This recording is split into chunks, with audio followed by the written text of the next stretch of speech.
I think with that, colleagues, we pause here and then just take questions that might be arising just based on the colleagues that have presented to us. I see 1, 2, 3, 4 questions on this side. We start with the lady here. I'm a journalist with the Mail and Guardian and Freight News. My question is for Mr. Broughton. Just regarding those 5 vessels that were impounded last year at Algoa Bay, could you please give us some information regarding how that was resolved, whether penalties were incurred, etc., and what the plan is going forward to ensure this doesn't happen again, or has a message been sent already by that impounding? If you could just talk to that, I'd be most grateful. Thank you. Okay, thank you. The next question, please.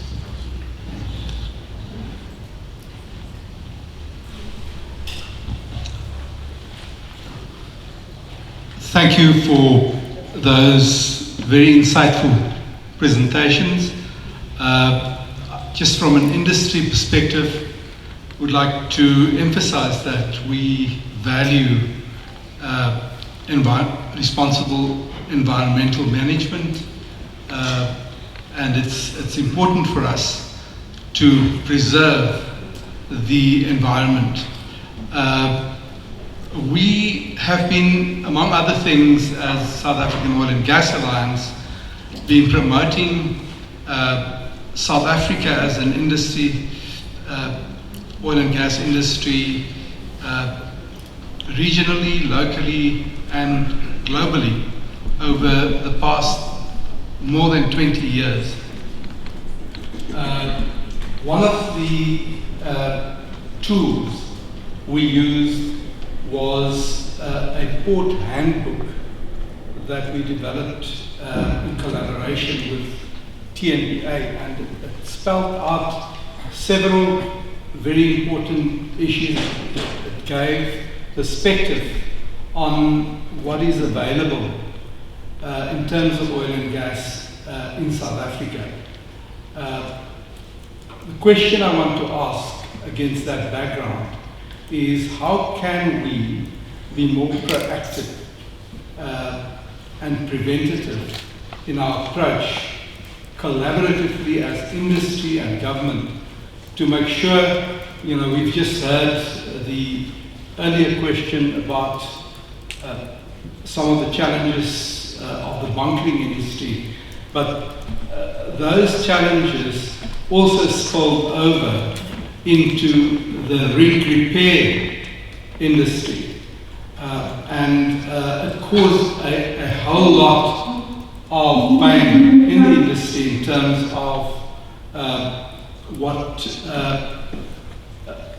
we know of several rigs that were stopped from coming to South Africa as a result. And that meant hundreds, if not thousands of jobs. If you consider that for one rig, you could probably have a spend for up to R1 billion. So it is important that we act proactively and preventatively to make sure that we are able to sell South Africa and promote South Africa as an oil and gas repair destination, but also from an exploration perspective, to build confidence in South Africa. It means jobs to the jobless. It means a whole lot of extra rands in the government coffers to do very important things for South Africa and its people. Thanks.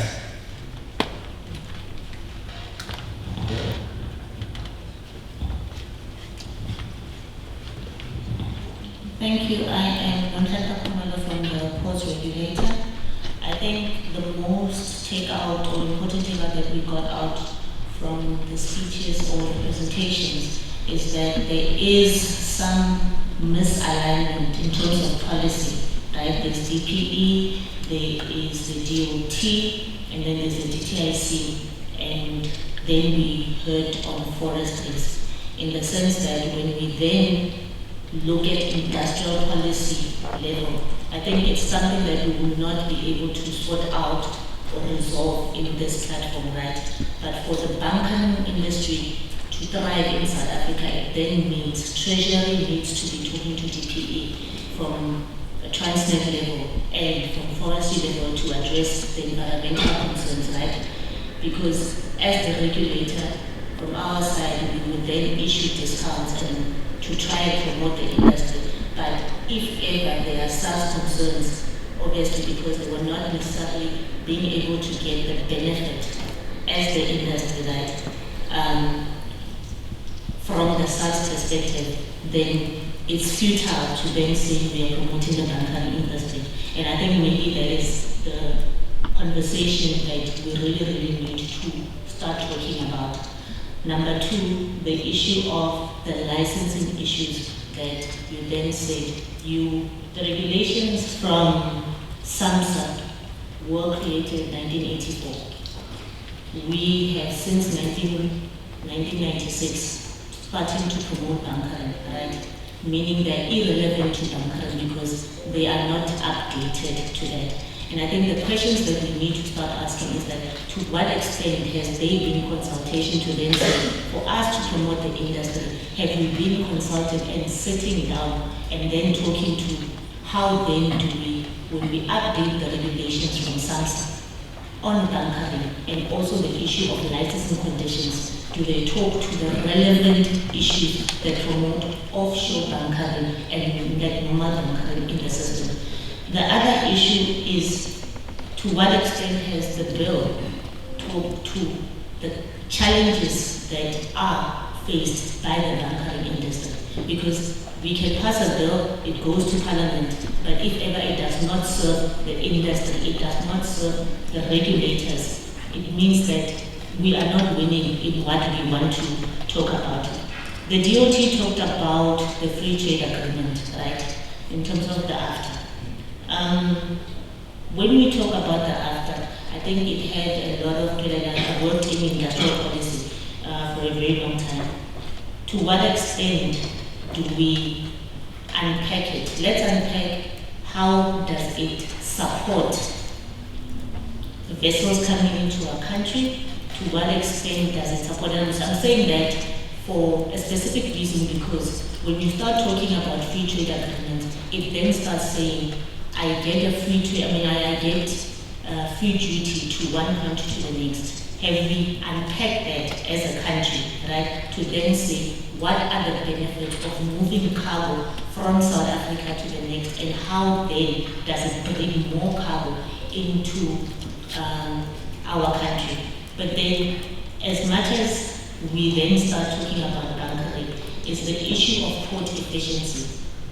If we are, from a TMK perspective, and I'm directing that specifically to TMK, we ourselves are not efficient as a country or as a port.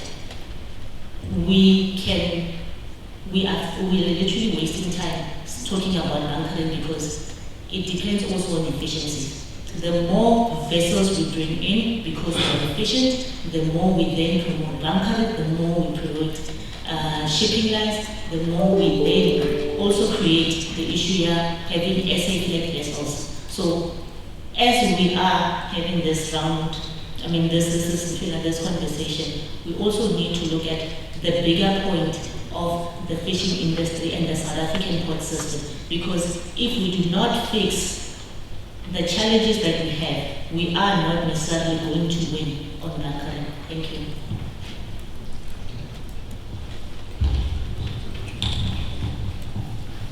Yeah, and the last one. Good afternoon. My name is Wandile.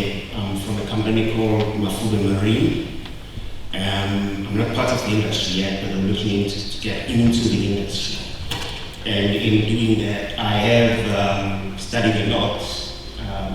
I've studied the industry quite a lot. And what I've heard this morning is what is adequate, is appropriate for managing what's currently there. I've heard the words being talked about opportunity and growth, but I haven't had anything to do with that, with opportunity and growth. And it's with that, I just happened to be part of a project that was called Pakisa around 2016, but I was more on the liquid fuel side. I wasn't into bunkering. And this discussion this morning gives me some kind of deja vu in that at that time, part of that whole process was SARS, was transport, was TNPA. Everybody was supposed to work together to develop a new market, which did happen. As what I understand, in Angola, there was offshore bunkering, right? Now, what I'm not understanding is SARS today, because even then, it was 8 years ago, we're supposed to develop regulations. I mean, let's talk about compliance, right? But the compliance that worked before 2016, before you had offshore bunkering, was not going to be the same requirements and rules that was going to govern for a totally new market. Now, between then and now, even to the extent that there was, I want to get into the market, but the way the things that happen now make me question if I should. I mean, the risk is too high if bunkers or ships get seized, and I'm trying to think, what was happening all along? For 8 years, what was supposed to be in place, because this industry was now working. There were people employed, there was this, there was that, and then 2024, then they told, oh, we're developing this now, after having shut down the thing, number one. Number two, just like everything else, it always happens at the worst time. The Red Sea is closed. Traffic between September and now has really grown. South Africa, to sit here all day talking about revenue for South Africa and they just look one in the face going past with our ships standing there, full, by the way, so I understand, of product because of policy or because of whatever it is, two adults can sit in the room and resolve without cutting your nose to spite your face. And sitting here now, I don't understand how that could happen. That's number one. Number two, I also do not get the comfort that we're ready for this growth that you're talking about. When I was listening to Treasury now, it says we are working on a cost-plus basis. Okay, and if the surplus, we take it away because we don't want the user to be overtaxed. And then I'm trying to think, if it's cost plus, then it's just retrospective. If your mindset is growth, what are you providing for growth? What does the company that you fund have to go out there? And I know, I understand the practice was driven from SAMSA, and they did the best they could at the time, and it was growing. Everybody was wanting to come in before SARS came in and shut off the down. But, and it talks of collaboration, even environment. My understanding of environmental management is whoever wants to do business in an environmentally sensitive area has to adapt to that environment instead of changing the environment to adapt to his business. So that I call environmental management, that you get a win-win situation. You, for any economic growth, you manage the environment, you don't destroy the environment, but you still maintain economic growth. Conservationists, on the other hand, are totally different. You don't touch anything, you leave it as it is, you don't do anything.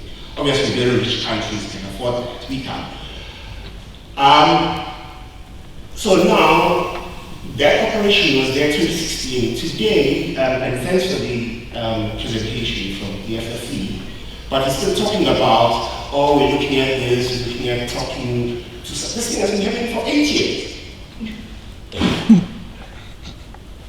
We're still talking about, oh, we still work with this. I mean, I can tell you now, as the rate is going, 8 years from now, somebody will sit here talking exactly what he's talking about. Thank you. Thank you for that, sir.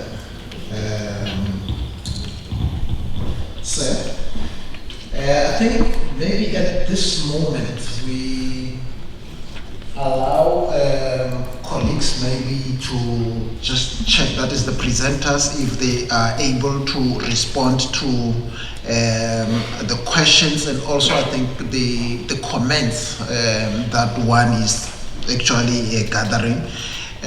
But also I think what's important is also to remind colleagues that, as we have indicated, this is the first of the many roundtables that we expect to have. And I think most of the issues that are being raised here, they are going to be noted, so that then we are able to develop further concepts on how to specifically address those issues. But I think we also understand that the response to the challenges that we have currently are not going to be solved in one day, and they are not going to be solved by one organization, but in line with the SDGs, I think it requires partnerships. So I think it becomes important that we generally take it in that fashion. I note there is one virtual question, but maybe let me just give colleagues an opportunity to respond to some of the questions. I think the first one, which related to the impounded vessels and way forward, coming from the Mail and Guardian, I'm not sure if we are able to just respond to that. Thank you.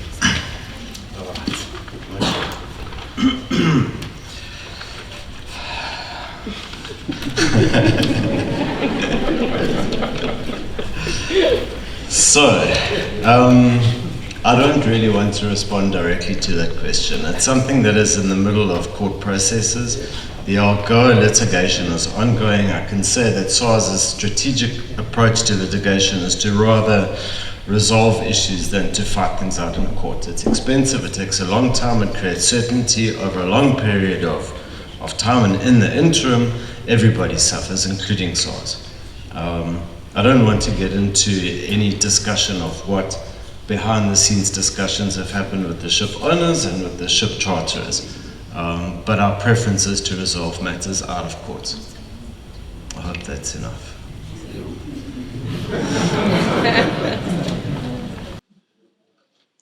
Thank you, Wayne.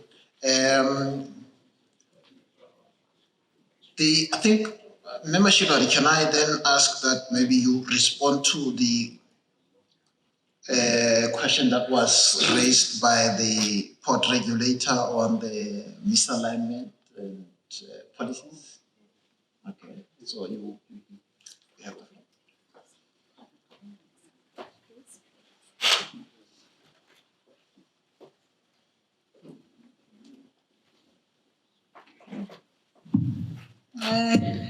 Thank you for that one, and thanks for the observations. Some of them are the observations that have been shared. I would want to respond to the issue that is coming from the lady from TNPA in terms of the misalignment of policies. I think it is something that we now need to sit down in terms of, you mentioned something that I was not aware in terms of the industrial policy. I think that we have got an intergovernmental relations stakeholder committee, of which then we would need to include DTIC into that committee so that we can be able to look into the gaps and then correct some of this misalignment. The committee that we are currently having is ourselves as DOT, the FFE, as well as SAMSA and TNPA. So we will then try to look into that one. It doesn't exist as now. And you are also alluding to the fact that some of these regulations are outdated, and then we now need to look into the future, more especially some of the issues regarding the bunkering. And then that one I can attest that yes, it is something that we have started looking into, and then it is not working because then we are also lagging behind in terms of regulations, but we are forging ahead. And we are also now looking into saying that to what extent does the bill, I think it should be about the rules. We are not yet amending the bill in is it the Customs and Tax Act of 1964, I think. Is the rules that are currently out for public comments. It is for us now to get inputs in terms of then what is it that is doable and then what can be done to address some of the current challenges. And then we are hoping to get some of the insights from this session today. With regard to the free trade, we have not started that work in terms of then unpacking, and it is part of the broader intergovernmental relations work to unpack exactly what does the AFCAC means for us as the maritime sector. There has been some developments and some of the events that the president that did along the AFCAC, and then we now need to sit together, more especially with Department of Trade and Industry, to better understand what is the role of the maritime in the whole value chain of the AFCAC. There are some policy directives that are coming from the African Union, and that we still now need to sort of nationalize into our context. And at the end of the day, we then still have to consult back with the industry, which is the maritime industry, to have also their inputs and their view in terms of then how then to participate in the broader free trade agreement.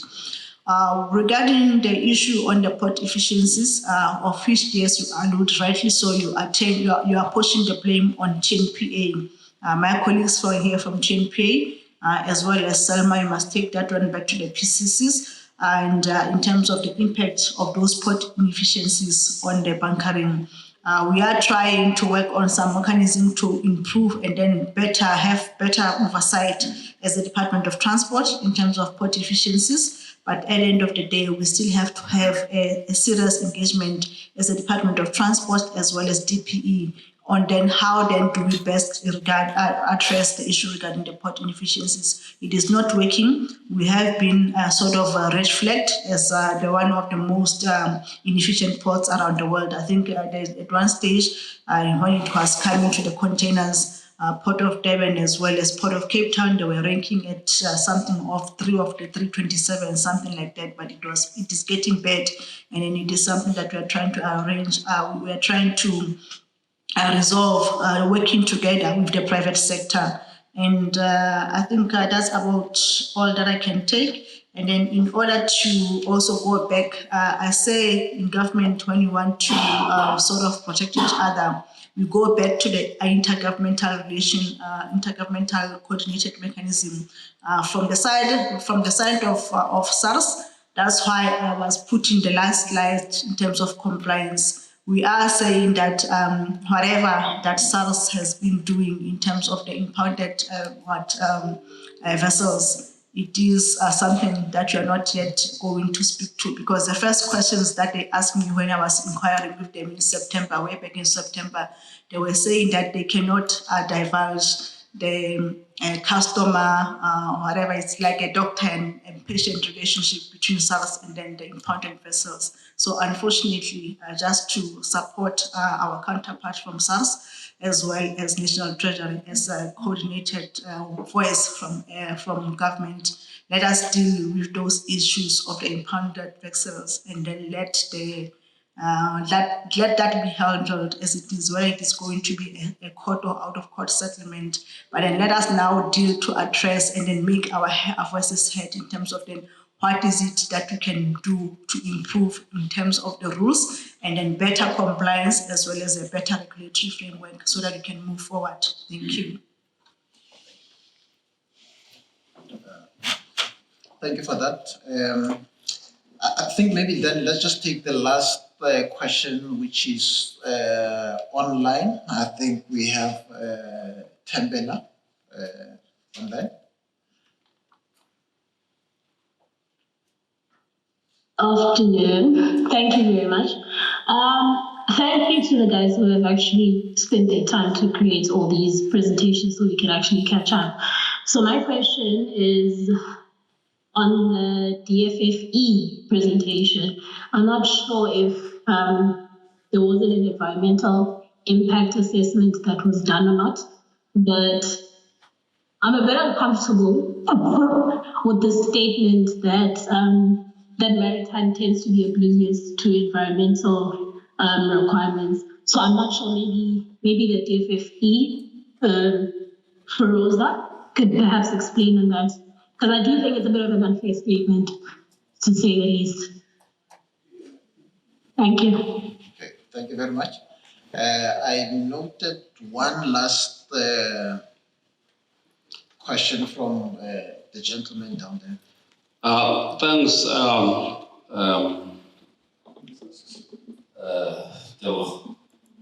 I think I've got a comment more than a question, but perhaps the shortest question is to SARS to say, is there a program that SARS may look into that will look into promoting the industry, maritime industry in particular? I'm saying this because if there was to be such a program, it will then facilitate proper arrangements that will eliminate the extremes wherein you find a situation where the entities find themselves at the level of the court. But the comment that I wanted to make was to say, I think what we would want to see, it's good that we've noted that this is an initiative that is ongoing. But I think if we want to be proactive, all the players, there's government that deals with the regulation, there's a business that has to comply, and in complying they have to actually create business, create employment, and there's community that is at the level of beneficiation.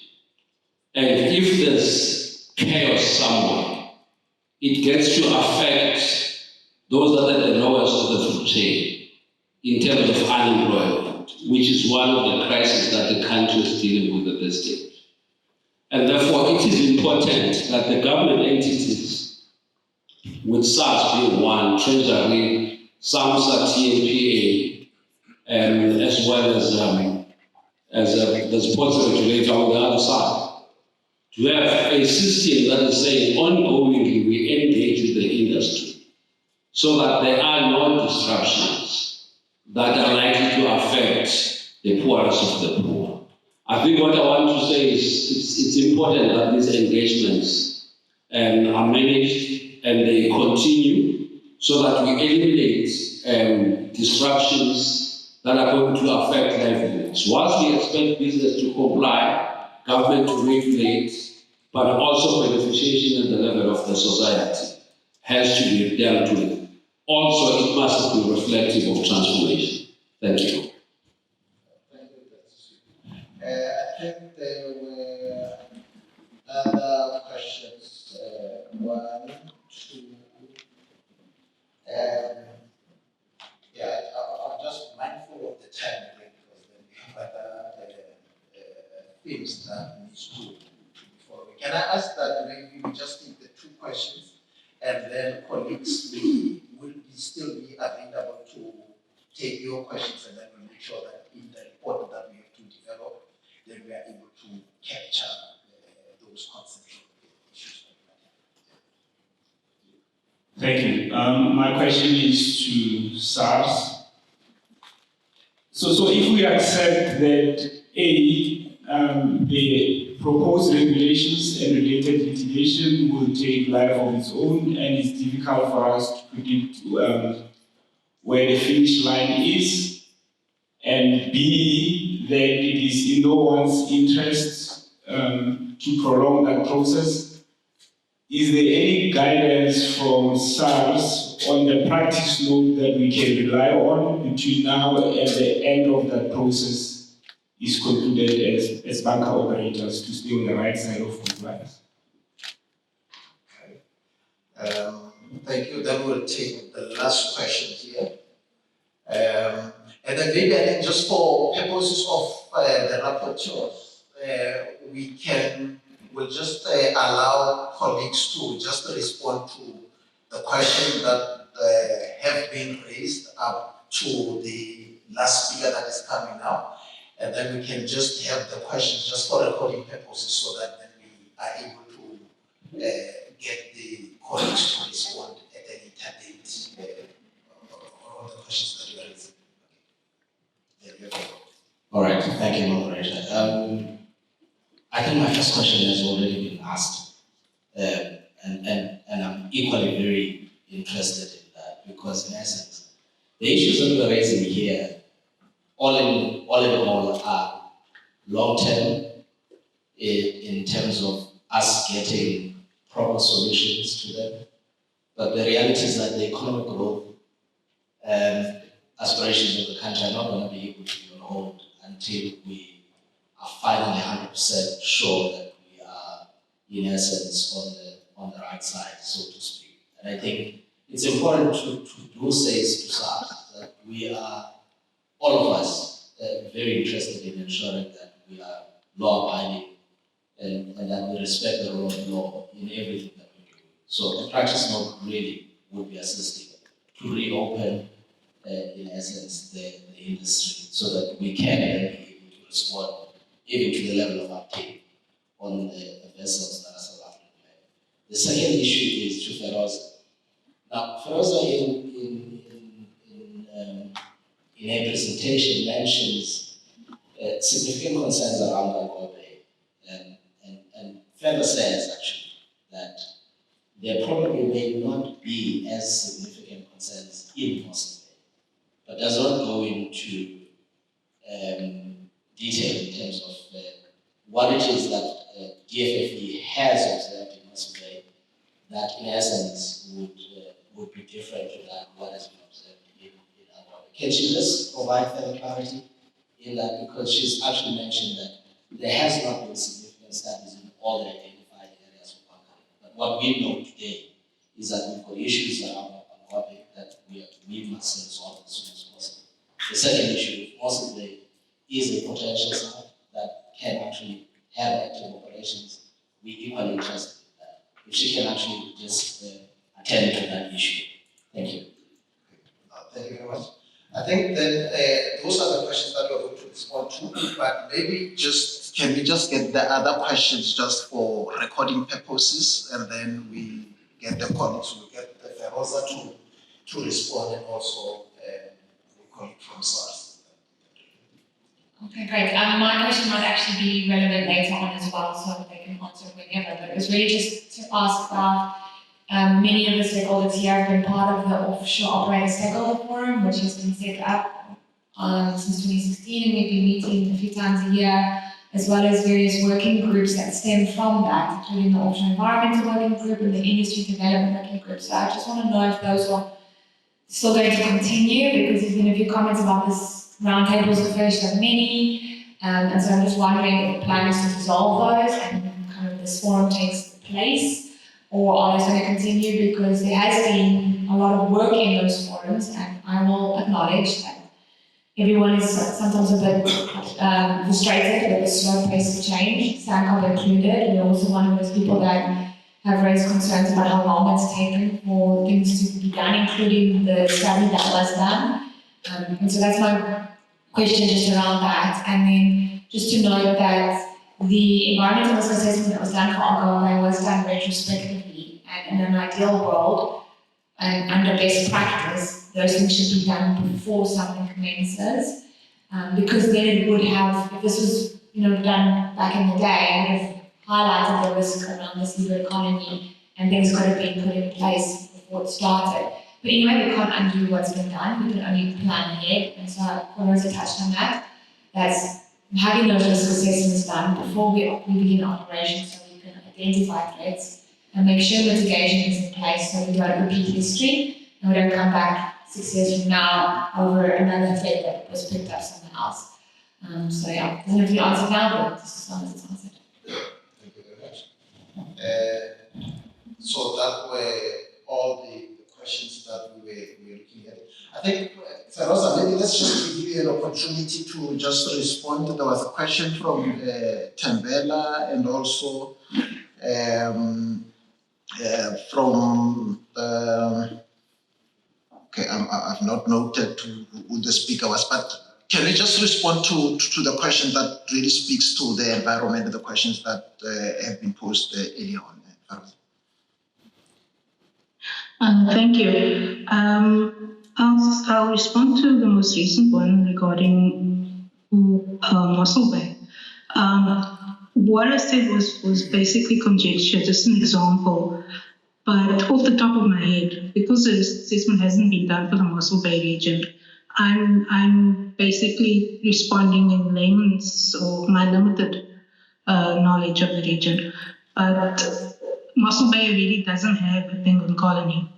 So that the risk is different and maybe considered less.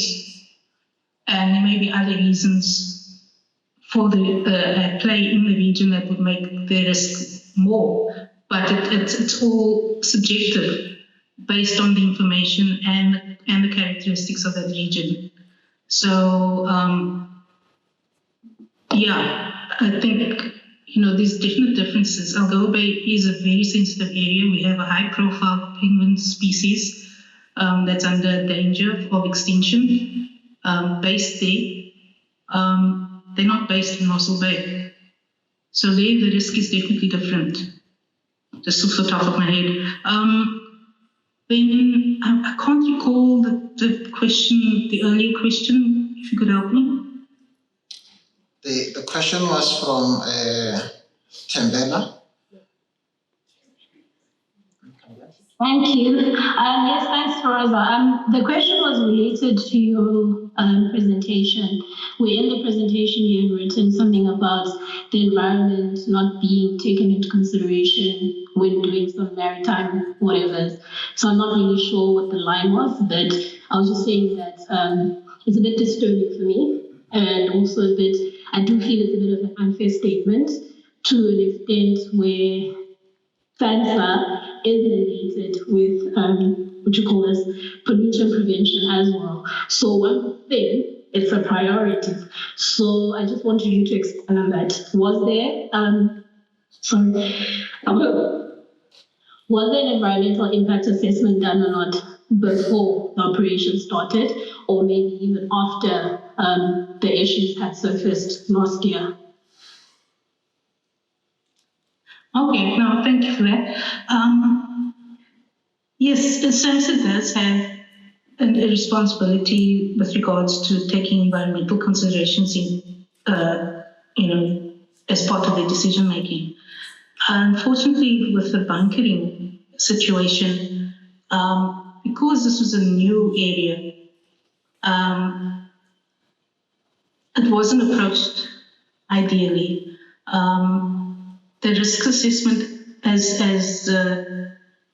we said earlier, ideally should have been done before the bunkering took place, so you could identify all the risks and what mitigation measures needed to be in place.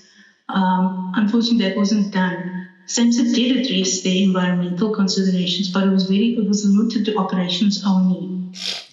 The operation of the vessel, the transfer operation, and what safety measures are in place to ensure that there isn't a spill, and that the shipboard oil spill plans are in place. It was limited to that degree.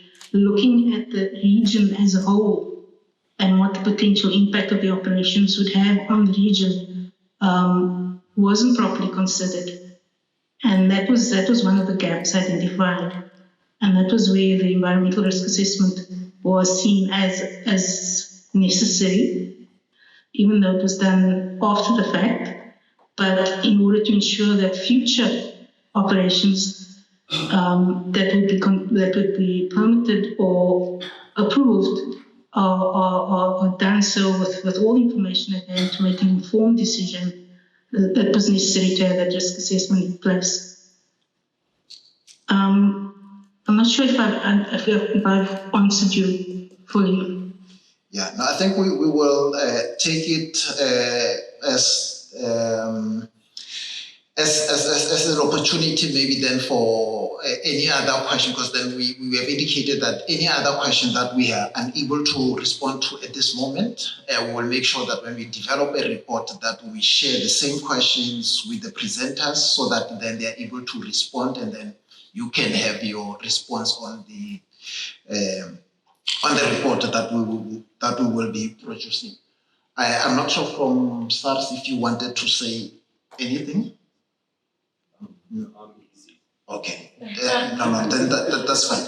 I think then with that, colleagues, mindful of the time, I think what has come out is really that there is a need for a common regulatory framework that will assist the country in ensuring that we have a South African position with regard to addressing some of the challenges that we have here and being able to provide a way forward on how we can be able to take or to exploit the opportunities that arise out of the work that needs to be undertaken in this space. I think also importantly is that there is a continual highlight of the issues around the environment, the socio-economic factors, compliance to the rules, and also the need for us to have a partnership. I think we also indicated that there is also a need for continual engagements and that SAMSA, together with everybody in this room, will need to continue to have this engagement so that then we are able to build a better South Africa for all of us. I think with that, colleagues, let me thank you for affording us an opportunity with my panelists. I think they deserve a round of applause. And we think, or I believe that we have come to the end of at least the theme 1, well, theme 2 of the bunkering round table.